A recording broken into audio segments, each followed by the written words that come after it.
Our first gaming interview. I've been talking about getting into entertainment forever. Medi was the first one that pushed us into it.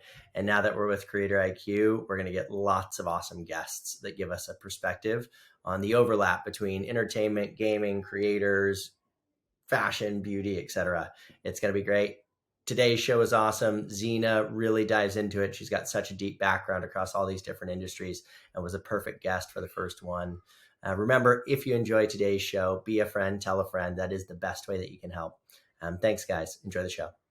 Explore the minds and marketing strategies behind today's winning brands and businesses. Tap into the power of the creator economy with Earned by Creator IQ. Here's Connor Begley. Hi, everyone. Welcome to Earned. Today, I've got Zeena Koda, the global head of community marketing or digital community marketing, which oversees all of creators, social, and community. So welcome to the show, Zeena. Thank you. I stay busy. And for those that don't know, Zeena is a podcast pro. She's had two of her own podcasts. One that is three. Oh, I thought there was only two. Plus, it's been a long I was time. going to say, how do you classify the Sirius XM kind of air host? Is that classified in there? But so we're in for a good one today. Awesome. Excited to be here. Yeah. And for those that don't know you, maybe I'll give a quick intro, a little brag session, because I think we're going to learn a lot today. So like we said, your earliest background, you've had a ton of experiences, whether it was on-air host and DJ at Sirius XM, running the digital strategies for musical artists, including Erykah Badu, Kevin Hart. You were the senior director at North Face, and I think your boss was on a previous podcast, Steve Leonard, who is the CMO at North Face, now the CBO at Sephora. You had several podcasts. You're the co-founder of the Asian American Collective. You're a Webby Award judge. And now at 2K, you're leading some of the largest communities, I think, in the world, right? So like Borderlands on TikTok has almost 500 million views, 150,000 members on Discord, 800,000 on Twitch. NBA 2K's got over 2 million followers on TikTok, over 5 million on Instagram. And this number surprised me, 17 billion views on TikTok, which is a shocking number. Obviously, PGA Tour has over 2 billion views on TikTok. The list goes on, right? So you are now leading some of the biggest communities in the world and have possibly lived 3 lifetimes based on my math, considering all the different things you've done. So excited for today. I don't like to be bored, as you can tell. Yeah, I like to keep it spicy for sure. I can see that. Well, let's start at the top, right? So I think I always like to dive into what makes somebody really special, right? And I think for you, the kind of broad experience that you've had across music, sports, apparel, gaming, each with like deep expertise is super unique, right? And so give me an idea of how that broad set of experiences has led to your approach to building digital community today. Yeah, for sure. I mean, there is a point in your career where you think, am I good at this, right? Can I do this? Yeah. And when people ask me like, oh, it's really incredible that you've been able to move, different concentrations, go into different fields. And ultimately it's like, are you invested in culture and are you invested in building community? Whatever the product is, whatever the background is of what you're doing, it really is just investing in culture and community. And for me, that's been a really strong part of everything that I've, built over the last years. I would say that community comes up, and a reason that I did actually rebrand our function as digital community marketing is because in these days and age, like there isn't one traditional way that you communicate with people, right? Gone are the days where if you wanted to speak to somebody, you wrote them a letter or you picked up the phone, right? Like there used to be only 2 or 3 ways for you really to communicate. Which can be overwhelming at times, right? Because there's always a new platform, there's always a new methodology, there's always a new way to make content. And I think it's been really, an interesting journey to learn how to better connect those stories and those products with those communities and those audiences. And for me, that's like a lifelong quest, right? Every day I want to know what's new. Like, where are people actually building meaningful conversations? Are people using Be Real today? Are they not? What's gas, right? Like there's so many interesting avenues. And as we look to your consumers, especially working in the gaming industry now, and honestly, it's been a kind of a red thread throughout my career, right? I have been a cultural marketer and a community marketer, right? And the way that you build culturally relevant conversations is through that community and actually building authentic and legitimate connections to that community. That's a quest. That's not something that happens overnight. And you're going to make a lot of mistakes and you're going to learn a lot from it. But I think really being true to that community and remaining authentic is something that really helps me to be purposeful in my work. So let's dive deeper into that comment you made there, and specifically around culture, right? Because I think if you look at the culture of, say, NBA 2K versus Borderlands, which is like a first-person shooter game, or PGA Tour, or frankly, the music and all the other categories you've been in, each one of those cultures is deeply different, right? Like very different language, very different people, very different views on the world. How do you kind of go into maybe a culture that you don't know particularly well at the beginning and get to know that culture? Like what's your process look like there? Oh, it is lust for learning, right? I think Yeah. anybody can relate if you worked at an agency. And I did 7+ years at Cornerstone Agency in the Fader. We had all kinds of clients, right? You would have THQ or like a video gaming company come in. You would work with Nike. You would work with a ton of music labels. And then you would have a Broadway play coming in on the other side, right? I mean, and tech clients at a budding time of social media, like I really like cut my teeth on understanding cultural marketing by working at an agency, because you kind of have to understand that you have to live in the gray and love learning and really have a lust for learning. And I really developed that working at that agency. So whenever I'm jumping into a new community and really trying to understand, again, the number one quality that I'm looking for and want to evangelize with my teams is that authenticity, right? Because Hmm. no matter how much the tech changes, no matter what the medium is, that authenticity and like the real conversations that are happening matter to really move the needle forward, no matter what you're trying to do from a cultural marketing perspective. So I go in and I learn. Yeah. Like all good things, like we always have to remain students, and anytime that you feel complacent or comfortable, you know that it's time to really like bootstrap and learn a little bit more, right? I try to make it a habit of every Sunday spending 3 hours of that day either reading or kind of thinking and writing down thoughts on something that I was curious about, right? Do I get to those Mm. 3 hours every time? Sometimes it looks like more like an hour of an audiobook, right? That commitment, and you know this because like it's tough having consistency of a family and other things going on in your life, like that is the most special time to me. And the most special time is really learning about new communities, thinking about different points of view. Storytelling is really ultimately at the heart of everything that really excites me in life. So being able to kind of put myself in somebody else's shoes, maybe it's my, my musical theater past, my being in a band past, right? Like living my art through that kind of medium. It is exciting. And I think that it makes strong marketers, right? So in the work that I do with my team, no matter where I'm working, and I've done a lot of this work actually in my time at 2K, is really like brainstorming and dreaming with the team about like who is that consumer, who is watching this, like are we getting feedback, and we do an excellent job at feedback loops and understanding what our community is saying. And like that's the coolest part to me of gaming. Like Yeah. this is the only entertainment medium that I've ever worked in where people can evangelize their thoughts or point of view on our products and we listen. And it actually makes a difference in the product. That's so unique. You can make a film, you can make a crappy movie, right? There's so many things. There's so many entertainment mediums where the output is there. But the fact that games are interactive and that we really consider and care about those things, I think that is like one of the coolest parts of gaming and one of the most exciting things about the industry altogether. Yeah, I mean, and that becomes a very powerful feedback loop, right? We see it all the time in beauty and fashion as well, where it's like you see the community say, hey, this is really what we want, or this is a feedback we have on this product. You make a change and it's like, oh my God, like I feel seen, right? Like I am helping to build this alongside you. And I think the second thing you talked about in terms of authenticity, right, is, yeah, there's 2 billion views, right, which is a unimaginable number. But realistically, behind each one of those is an actual person, right? Like behind Discord is a person. Like this ultimately goes back to people.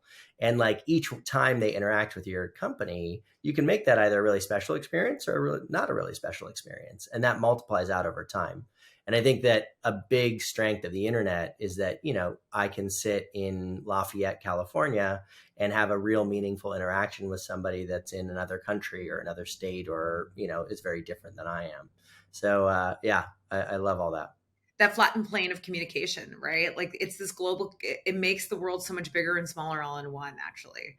And I think that that's what's been exciting, especially being around and, the inception of like social media, right? And seeing it grow and develop into this tool that has become my career and become like a life's passion, right? Like there's so many amazing things that the ability of the internet has given us. And I'm blown away every day that we can do this, right? Like I was watching The Crown actually over Yeah. the last few days, and I was thinking, kind of looking even back into the early 90s, like looking at the cell phones and see like their methods of communication, like writing letters again, like we've come so far. And the tactics again just need to continually be reflective of like how we continue to grow. Yeah, 100%. Well, so before we get in, I want to go deeper into gaming, and then I want to go into your career a little bit more. But before we do that, I just want to talk briefly about kind of music, right? So you had a lot of exposure to the music industry, and on this podcast, we haven't had a lot of people with that background, right? So I want to understand it a little bit better, kind of how you think about building community around an artist, around music. How did that work for you historically? Like, how was that different than say gaming or apparel or any of the other categories you worked in? Ooh, it's both easier and harder all in one, right? Like Yeah. I got into the music industry because I was a musician. I was in a band for 15 years and I was like, I'm too punk rock. There's no way I'm working a day job. I was like, forget it. But obviously we get older, we evolved, touring in a van with a bunch of dudes wasn't necessarily going to be like what I'd be doing into my 40s for sure. So I had to take a different method there, but I think the music industry, you really cut your teeth on being a reactive marketer and understanding how to like fan the flames, right? You will hear that if you worked at a record label at any time in your career, you have heard fan the flames probably 19 billion times in your time there, right? It's a really interesting field to work in for a multitude of reasons, right? There's many, many, many, many stakeholders, right? But ultimately, what matters is the relationship between, the marketer and the artist. Because some artists have an incredible vision, some have none at all. So you're Yeah. kind of like, it's a toss of the dice, right? What you're going to get. So you work really closely with those artists and those managers, and you're kind of receiving them at all different levels, right? And the relationships are really the heavy drivers in everything that you do from a marketing standpoint.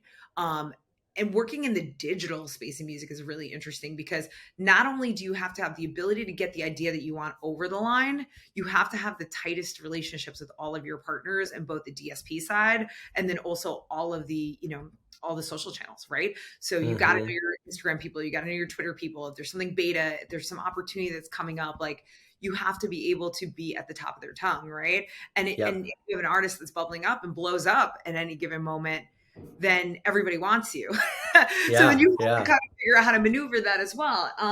There is no template for music marketing, which is super interesting, right? You learn to do everything and anything in order to be innovative and get attention. So when you talk about community building in that space, inherently, like the artist is the first vehicle for community building. And it's like, you don't get a product it's a product that speaks. Yeah. It's a product. The product is a person. They change their mind at any given moment. So it kind of has been a great, actually, a few people I know from the music industry have went over to gaming. Actually, a ton of my old coworkers at Atlantic Records have went into gaming or esports. And it is a really good primer for this world, right? Because it's very turnkey and quick. You have to pivot. You gotta be super nimble, right? There's so many different ways that you have to show up that you have to just be ready for whatever's coming down the pipeline, right? But I would say it's not for the faint of heart, for sure. You could have the best ideas that just never get over the line, and you could do amazing work that never gets seen because it's not seen by an artist that's actually popping off. So it's a strange place to be, for sure.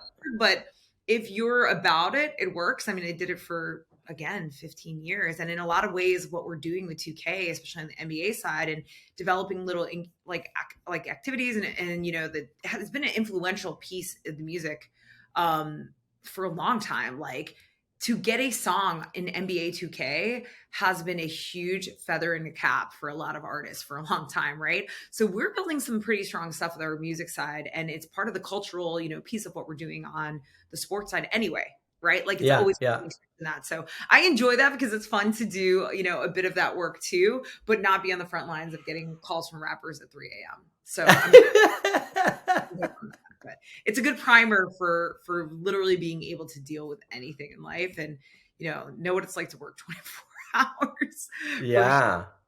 It's interesting to think about kind of because obviously in sports, you tend to have this blending of music, athletes, celebrities, right? Like the whole kind of adage, like every athlete wants to be a musician, every musician wants to be an athlete, that kind of thing. Oh, I had never exactly. thought about the role that like being a song on NBA 2K is like a huge deal. Like I had never thought about that interplay between the two of them. It changes a lot of artists' lives, actually. Like I worked with Nick Yeah. when he was still alive. And it was a really big deal for him to be part of the NBA 2K soundtrack. So it's kind of funny to like come years later and actually be part of the team and like really, evangelize how important it is on the other side.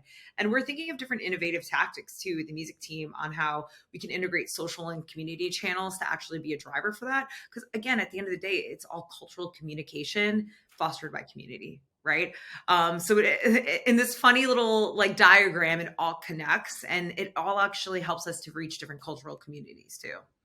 Totally. And I mean, realistically, I have to imagine, like, part of, because I think you left music in early 2020, right when TikTok was starting to take off, but you probably saw it already.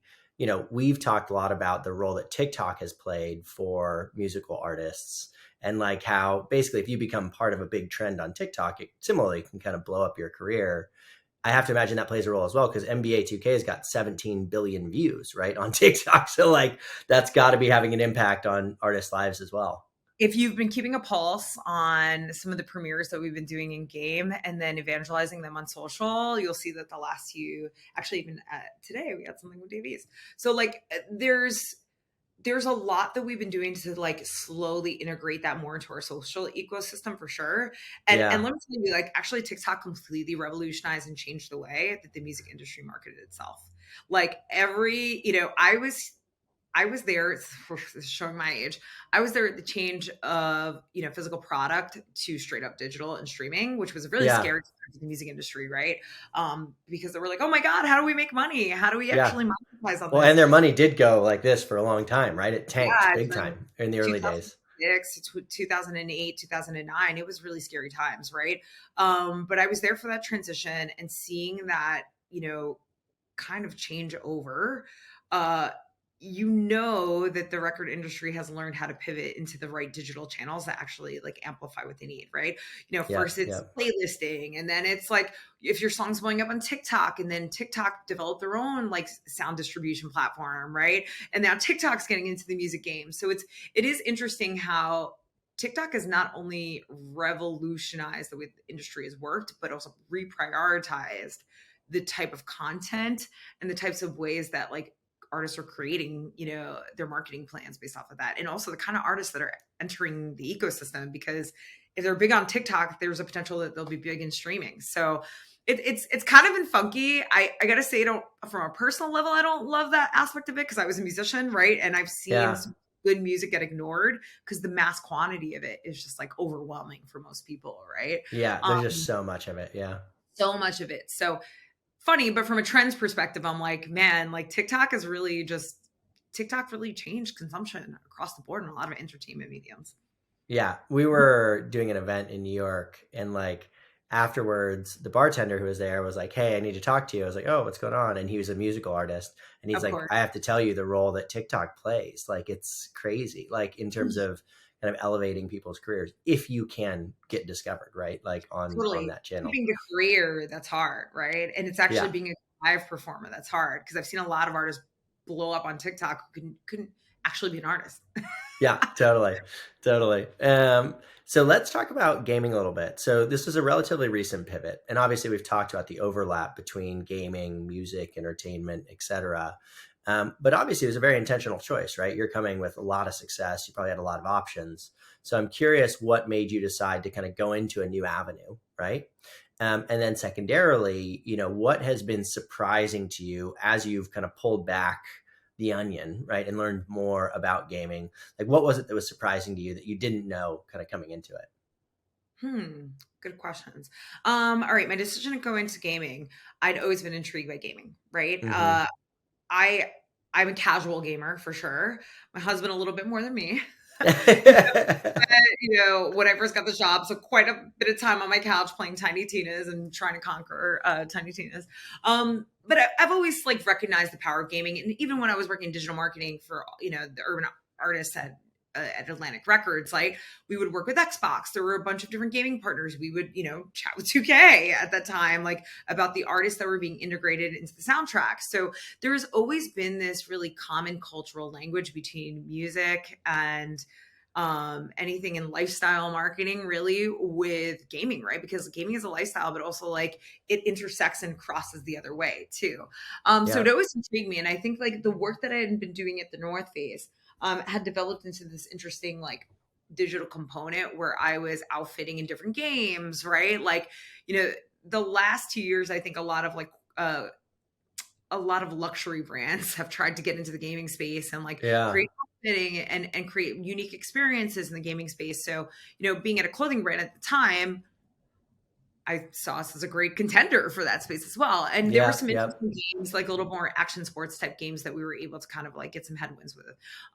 So doing that, working, a bit on a Roblox project at the time, like I just saw so much potential in cultural marketing within the gaming space, right? Yep. Yep. And the opportunity with 2K seems extremely interesting to me because I knew the power from music marketing that 2K soundtracks, really had for artists, and I just really have respected what the brand has done with itself over the last almost 20 years now. So yeah, I mean, there are a lot of gaming companies, but I wanted to be somewhere where there was like opportunity to build a different kind of future, right? For the Yeah. way people Totally. are gaming, the branding of gaming. What's really excited me is a lot of the esports teams and the way that they've been able to like 360 brand themselves as well. So this seemed like the right opportunity, and what better way to really evangelize that and help connect, a lot of the DEI that like drives my life and soul than through community, right? And building, Hmm. making sure that we built the right team to reflect that community, fostering that community, being able to see where there was opportunity to do more. With our Next Makers program, which is like our creator loyalty program, we've done so much in just the quick short 4 months that I've been here, and there's so many great plans for the future just to continue to build it out and be more inclusive, be globally inclusive, which is super different for me. Like, right, like I've worked at global companies, but this company is one of the most genuinely like global companies that I've worked for. We have Yeah. Absolutely. Europe, and we just hired a head of Asia. So there is something to really be said about like learning how to expand the world and also like broaden and like shrink that large digital world, right? Like there's a lot of principles that are kind of scalable there. So, gaming has always been cutting edge. It's the biggest entertainment form out there. Yeah. It's No, people literally kind of underestimate the amount of time spent. It totally is just underestimated. shocking. I Yeah. totally underestimate the power. And with mobile gaming also taking off, like it's insane to kind of like see the reach that, any gaming company could potentially have. So yeah, it was just an exciting new frontier, like the best marriage of entertainment and tech. And I love out there concepts and out there things. So it made a ton of sense for me from a career progression standpoint to invest in 2K, and it, really grabbed my eye as a career opportunity. If you talk about some of the most surprising things I found, I don't think surprising would be the word, but just understanding again, just how smart and savvy this community is Yep. and how supportive they also can be. And a lot of the things that we do, like we're asking again for feedback, direct content from people. There's obviously a level of honesty that we're going to ask from people, but it's always come back much more respectful and productive than I've thought, right? Like, unfortunately in the past, like gaming has received a stigma that's absolutely untrue. There is a really uplifting community here. And I think like social vehicles like TikTok, um, actually help to bring it to a more happy and more positive and fun and interesting place.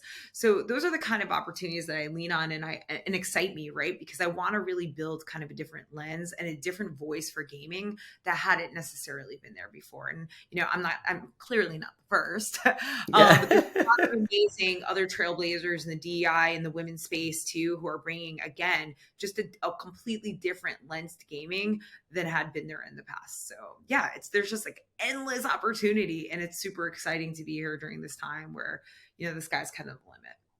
Yeah, 100%. I mean, I think, like my sister is a huge gamer. I think that like it's very underestimated, right? People assume it's kind of a male dominated category, and it's really not, right? Like, and yeah, no, I love it. And obviously, I will profess I love to play games, watch Twitch all the time. It's a big part of my life historically. And so it's fun. And I think if you look at creators and influencers very specifically, the kind of three biggest categories are going to be beauty, fashion, and entertainment, right? And within entertainment, I think gaming is the biggest out of that. So it's We're coming, I think you're yeah, we're coming for you. I know. I think that I think you made a good choice. I think, and obviously it just reflects in the numbers, right? These communities are just massive. How actually go ahead.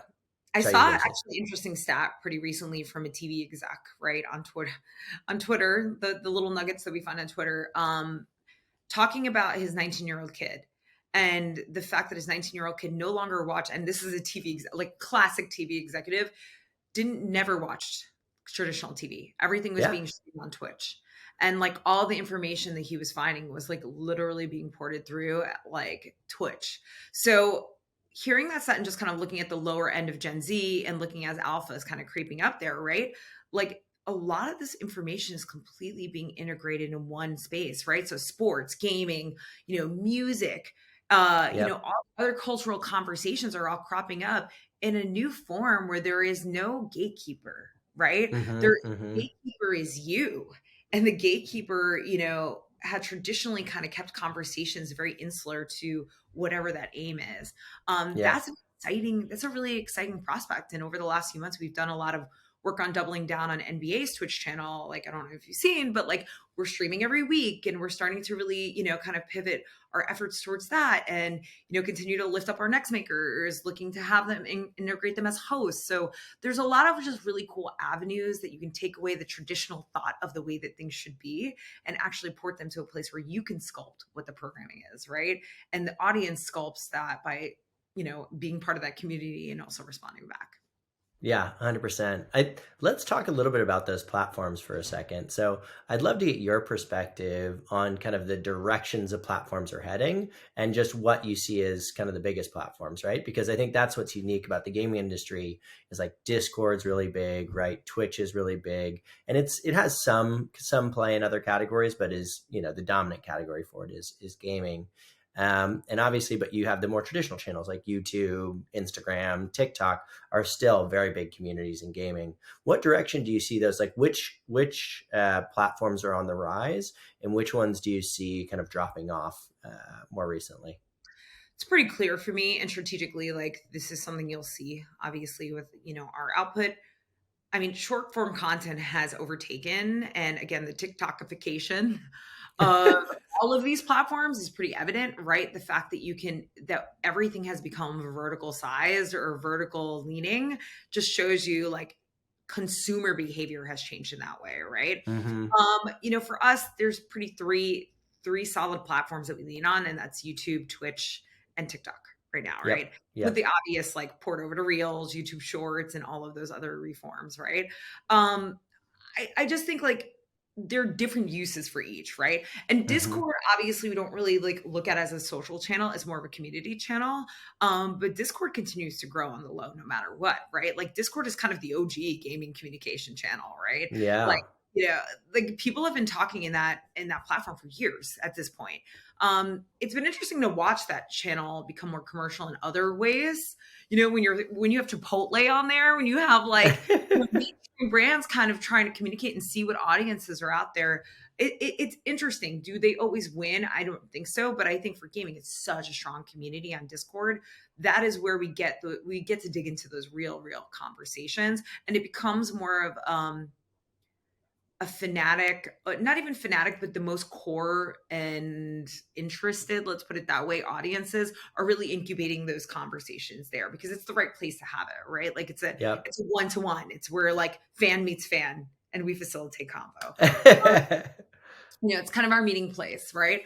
I Yeah. would say with Twitch, really important one, it's a big indicator if people are streaming your games, Mm, and mm. it's a big deal for people to be able to collaboratively discuss like new pieces of the pie, right? And you look at also like YouTube even kind of taking streaming on as a little bit more of a serious like contender for them, getting more into the gaming space.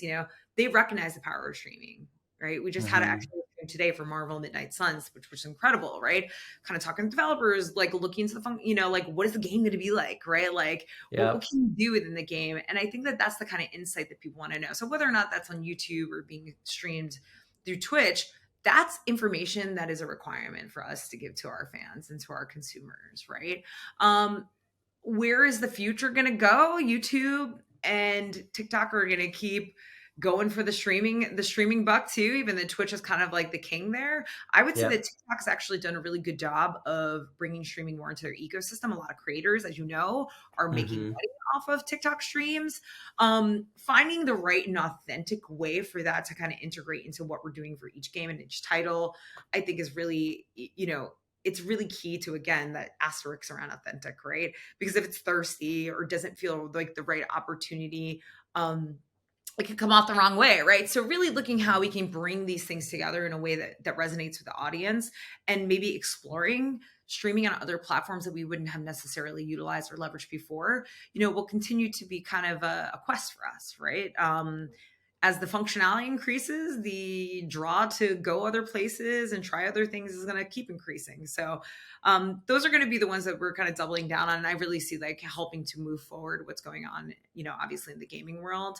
And I'll be excited to see like what is next, right? Like what comes next. Like I don't know. I wish I could look into my crystal ball and tell you, but Totally. I noticed you didn't championship. mention I noticed you didn't mention Instagram, and that's something that, I mean, you still have a fairly large, 5 million fans on Instagram for NBA 2K and, other channels. How do you think about Instagram versus the other channels? Is that something you're kind of not as investing in as heavily right now? I think Instagram is still important, right? It's still very Yep. important, but Instagram reads out a bit more like a leaderboard, right? And Mm, it is more of a passive conversation versus a multi-touch point, like engaged conversation, right? And it's not mhm. enough on Instagram. It's just literally where the UX is at right now. Like Instagram cannot be understated as like a extremely important part of any marketing campaign, right? And especially again with the TikTokification of the platform and Reels becoming more of that precedence, it's still very important to us, and we think of different ways that we can create a unique experience. So when we're making a video for TikTok, we may make a spin-off that is more tailored for Reels, right? Mhm. I think with NBA it's been interesting to kind of see the difference in the fandom on those platforms, right? With Instagram having probably a little bit more of an older audience, that wants to see a little bit more polished content, maybe isn't used to some of the cultural conversations you might be seeing on TikTok, right? Yeah, yeah. You do have to have kind of a different lens. But when I look to the future and what we're trying to do, and ways that we're trying to bring in, Gen Z, and remind them of like how important, especially with the NBA, like, this game is the culture, but just how good this game is, right?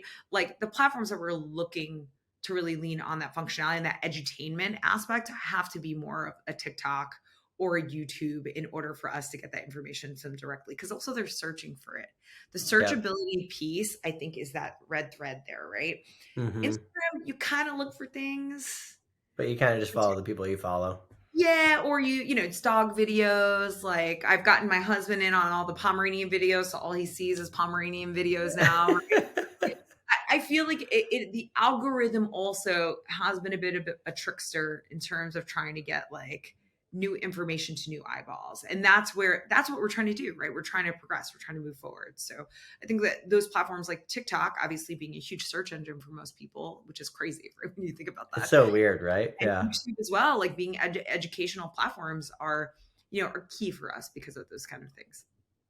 Yeah, it's interesting to think about. This is kind of outside the bounds of this conversation, but obviously Google is the original search engine, right? But Mhm. like you see, like, people are going direct to Amazon to search there, right? Instead of starting on Google, they're going to TikTok to learn versus going to Google. They're going to, YouTube, although I guess that's technically owned by Google.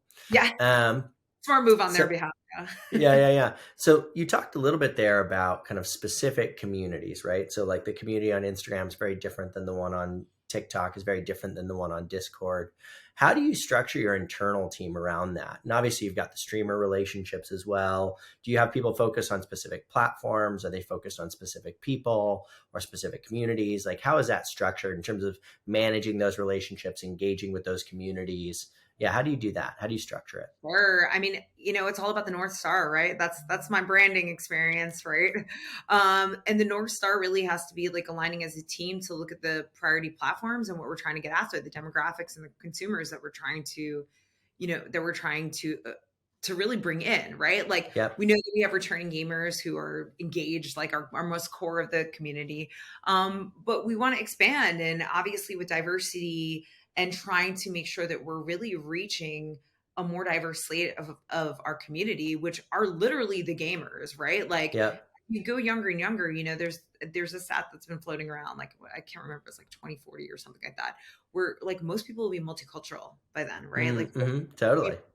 one or two different backgrounds, and seeing that shift, I think is a really, really important thing for most business folks and marketing folks to really start understanding, right? Like, so when we're talking about Gen Z, Gen Alpha, like really beginning to understand like how you connect in a meaningful way with those communities are important. And where are they? Well, platforms Yep. are on, right? Yeah, yeah, yeah, yeah, totally. Platform first strategy, and really drilling down on, again, those specific platforms that we know we need to win on. Because not only are they extremely important to our business, but those are where our consumers are. Those are where our fans are, right? Those are our people. So the way that I've kind of, divvied the team is, although I bring it under one cohesive, digital community marketing umbrella, I think it's really important to look at them in three segments that work together as like a tripod, right? Like it together. Hmm. So you have the community piece, you have the traditional social piece, which is crazy. It's traditional now. Creator and influencer team who are also bringing in a completely different community, like the outside community, into us, right?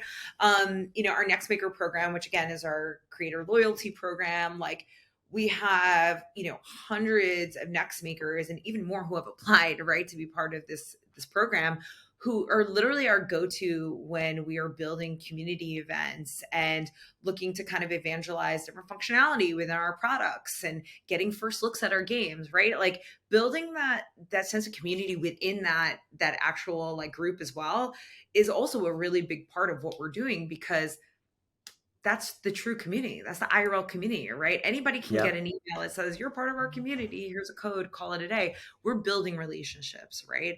And that's painstaking, right? That's time, right? Like that's actually Yep. time Yep. and commitment to do that, which I think makes Next Makers a very like unique kind of offering from others.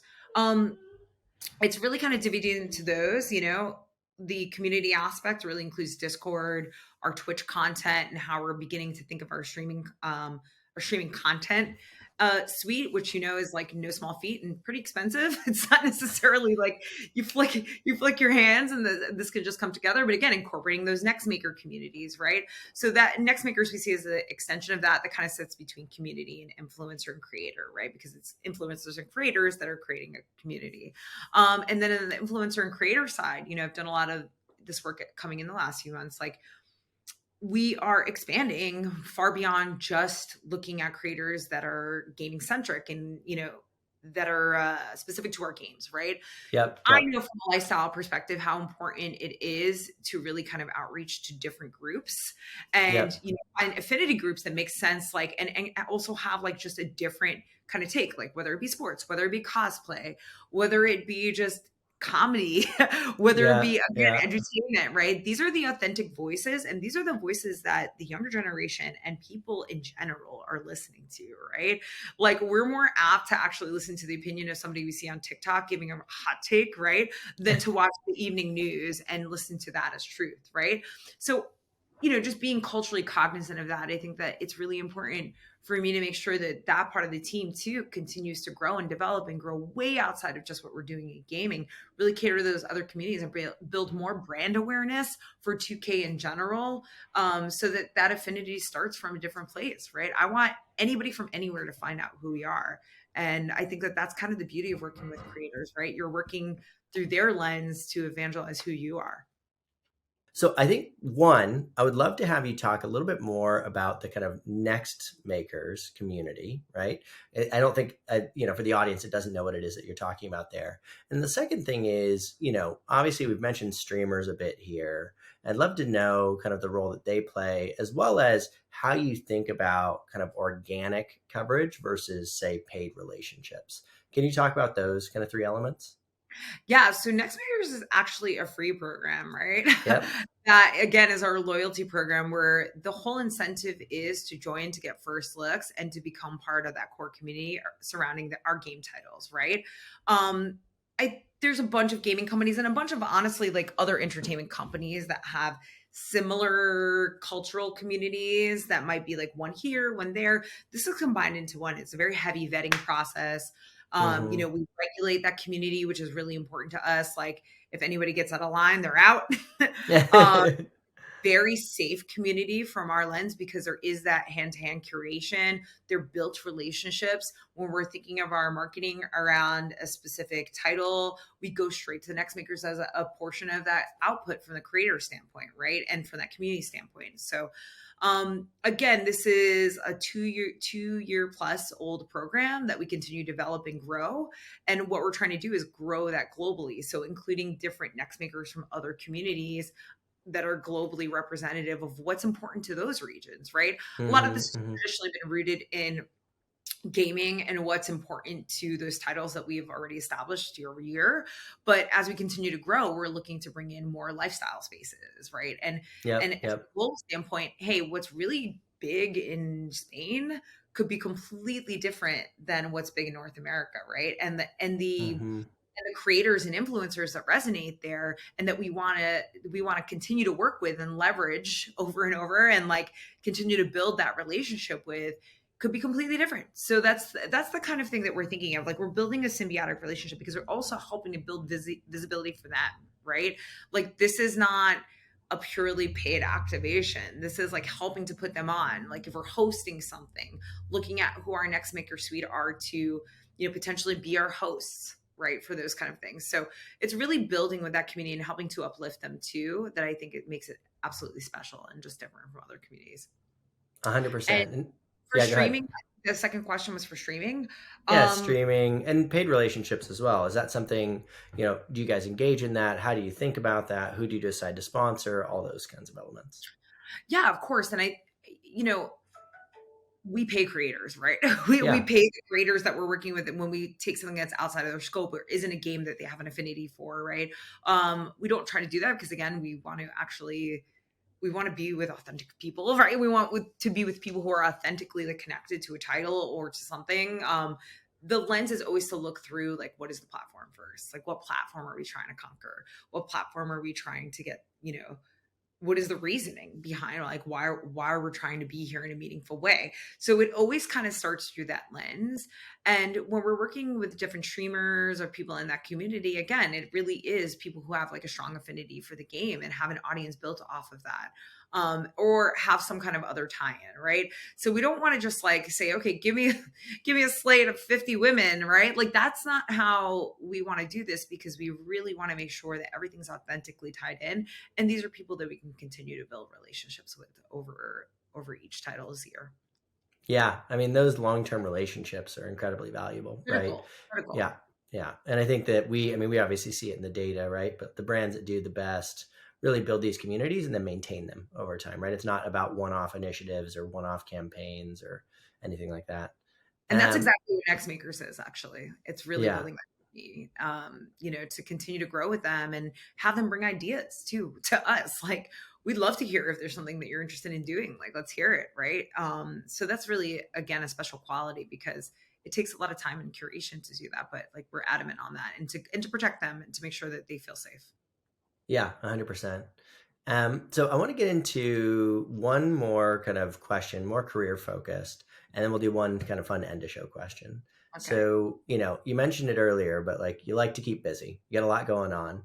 I'd love to know, just for those that kind of want to get to where you've gotten to in your career, how do you balance, you've got your day-to-day job with 2K, but then you've got a lot of other initiatives. You mentioned the Sunday morning kind of activities in terms of getting to know other cultures. But what are some of the other kind of day-to-day habits you have that like allow you to keep so many different things going on?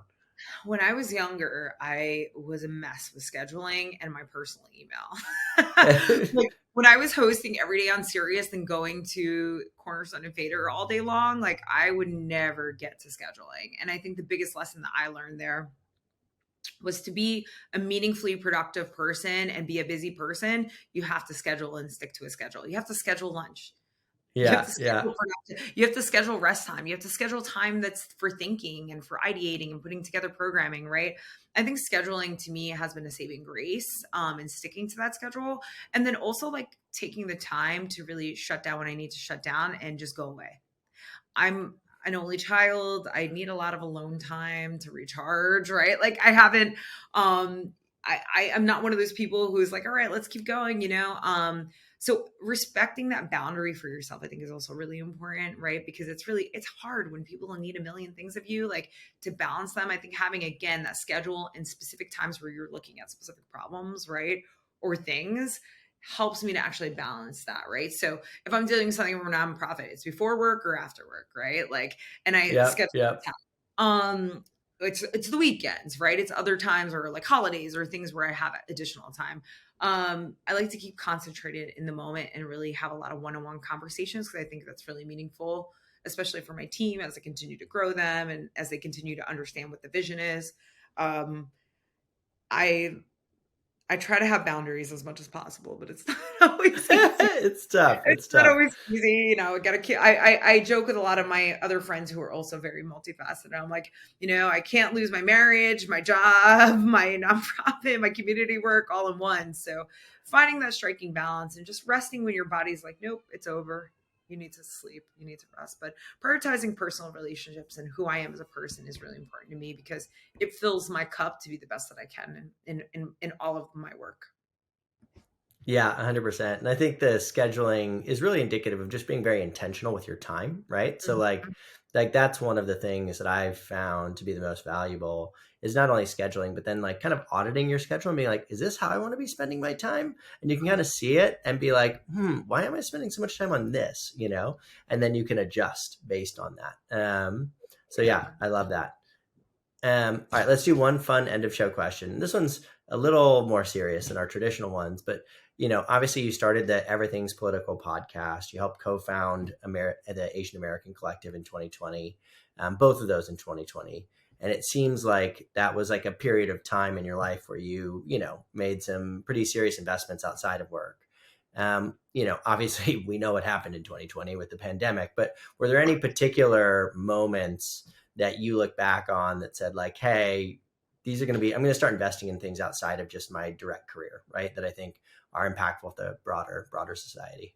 Totally. I've been a podcaster for a long time since, you know, I was done with Sirius in 2014, right? And as being Yeah. an on-air host and a, you know, video host, I did that work before it was like YouTube friendly, right? Like where you go to like the studio, they would do your makeup, you would read the teleprompter, right? Like feels like a different life. Like, you know, that kind of work only exists for like failed actors these days. And for like actual broadcast professionals who are working at local news, right? I'll say in 2020, it was an interesting convergence of timing, right? Because I had been thinking about the idea for Asian American Collective for a while and just got lucky enough to meet my partners at the very beginning of 2020. So the timing is just insane of the last years when you think about it, right? Like I had been wanting to create a community for Asian Americans in music when I was in it, right? And really thinking about it and like having worked agency side, record label side, and you know, worked as talent, I realized that it's all one, right? Like, especially when I was hmm doing urban, you know, digital marketing at Atlantic, we worked a ton with sports partners, like other agencies. Like we knew it was one, but what I recognized that there weren't a lot of other Asians around me, and also not a lot of other Asians in power, right? Or that were confident enough to have a voice too.